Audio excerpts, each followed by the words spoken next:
Well, hi, how you doing? I'm on a quest. I'm out here on J59 here just out of LaGrange, California, and I'm on a quest. I'm on a quest to find some living art, because you see, we're up here in the Mother Lode. It's the most incredible place, just gorgeous, as you can see here. We're going to travel, and I'm looking for some living art. Okay? And you know what art is, right? Art stands the test of time. Yes, it does. Matter of fact, I remember sitting in front of in Old Town Pasadena at the Huntington Library, and I'm sitting there in a room. On one side of the room is the pink lady. On the other side is the blue boy. They stared at each other, and I stared at them. So it gave me an emotional response, a feeling inside, and I think that's what art does. And the definition of art is something that makes you feel, that withstands time. You'll see what I mean by this. Let's go see some living art up here in the Mother Lode.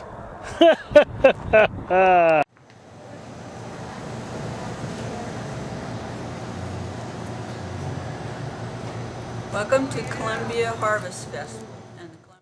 Okay, now here's what I was talking about. I'm talking about living art. So we're at Columbia. It's a state park, and it's captured the 1860s. A lot of gold discovered in this area. Enjoy this.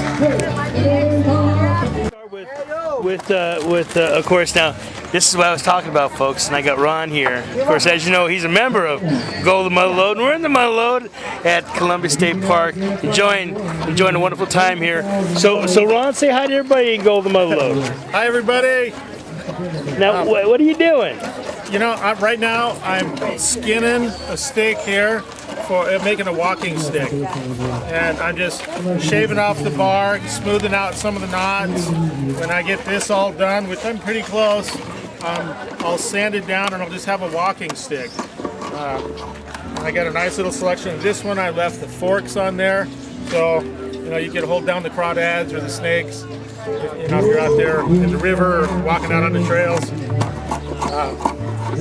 But I have a lot of fun playing with my toy here. This is a shaving horse.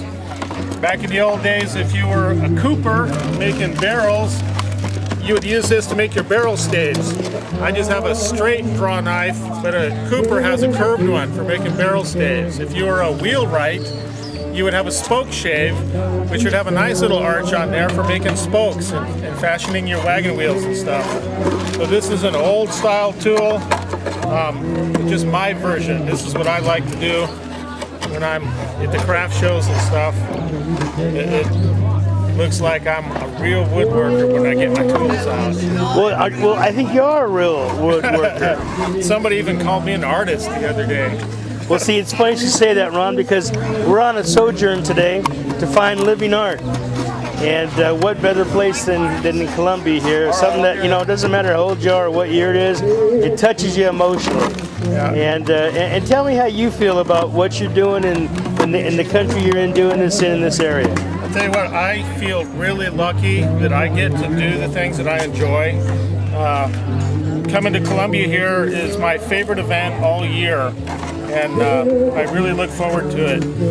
And I do really feel lucky that I get to do the things that I enjoy. A lot of people are stuck behind a desk somewhere, but I get to stick around home and work outside. So this old style stuff is one of my favorites. I grew up on a ranch where we had all hand split redwood buildings. It was all notched and pegged and doweled.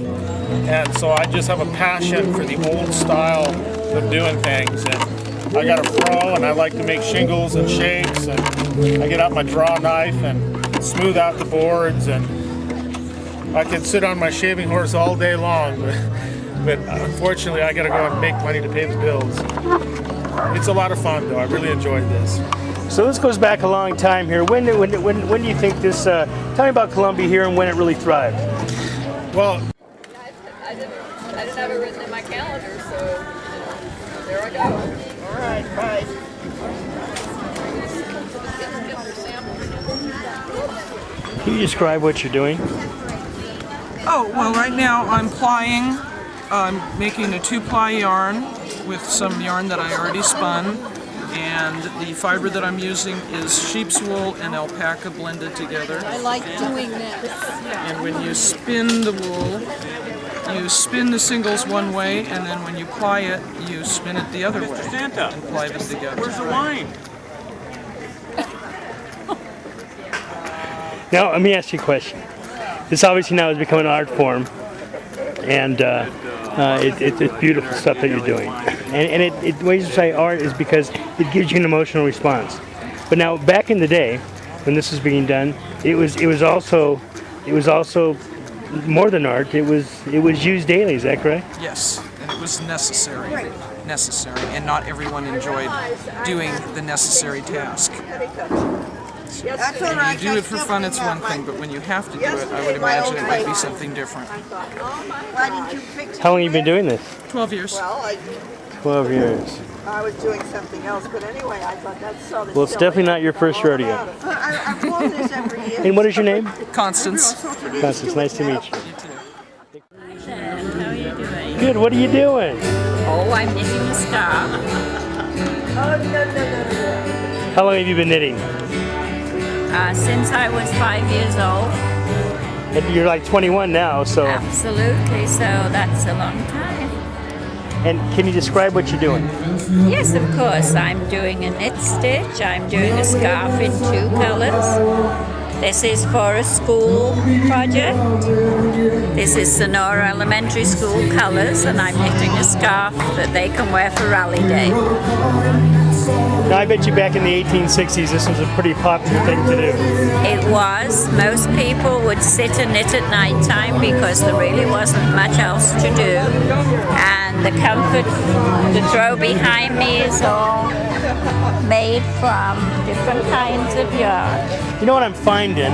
I'm finding here that even though this is really art, and it captures a time and it gives you a feeling inside, this really is a necessity also, isn't it? It is, actually. Although you can buy scarves in the store, you can't use the same yarns that you can use for these and get the same colors and the same textures. So this is a necessity. Well, what is your name, my dear? I'm Barbara Bristow. Thank you very much. Well, there you have it.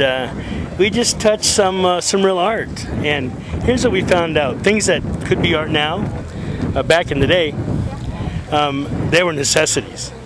The belts, the walking sticks, the clothing, the yarn, all beautiful things today, all works of art because they touch us emotionally. But also when they were made, it was very functional.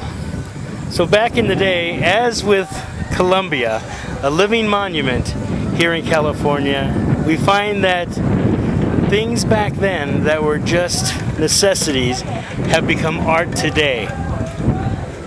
I wonder how many things are necessities today that will be art tomorrow. See you next time. Bye-bye.